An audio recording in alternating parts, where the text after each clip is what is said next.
This is EDL 850 School of Law and my personal intro video. My name is Kyle Westerman. I am a teacher at Winfield High School. I have been teaching social sciences for the past 5 years here at Winfield. I've taught a variety of classes from current social issues to world history, American history, government as well.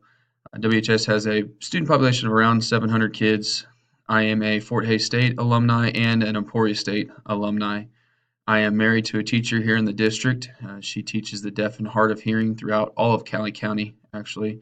And we have one 2-year-old son named Dexter, and we actually have another child on the way as well.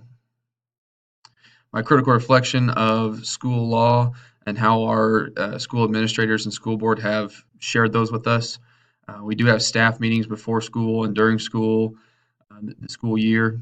And I know those school law comes up in those meetings. They teach us, tell us about different laws that we must adhere to and different things that we have to do. We do have a handbook that as well that lays out some of our school laws, state and federal laws as well.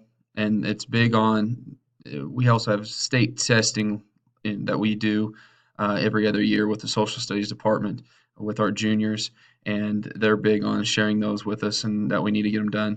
The school board gives us the meetings from the school board meetings, or the minutes from the school board meetings, and they also share the handbook with us as well. My critique of federal and state laws is pretty minimal in my knowledge of that.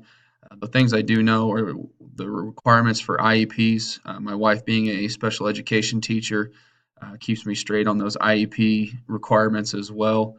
I understand that student privacy. We can't be sharing stuff or issues that we've had with kids outside of the school or anybody that it affects in the school. And then again, like I said, state testing. My knowledge there with having to deal with state testing every other year. I know some about that as well. The school board policies, they're big on student safety, where we have, constant requirements of testing emergency plans, and so we practice that. Student privacy again, and then also our funding and where our funding comes from, where it goes, and what we do with that. My improvement plan would be to take this class and learn as much as possible. And then I think the biggest thing is to communicate with our administration and our school board members and interacting with them, the people that are in there doing the job now. They're the ones that have the best idea of what's going on, how they're doing it, what needs to be done, and sharing that information with me and just helping me out as much as possible, I think will be top of my improvement plan and hopefully doing well in this class. Hope everybody has a great day.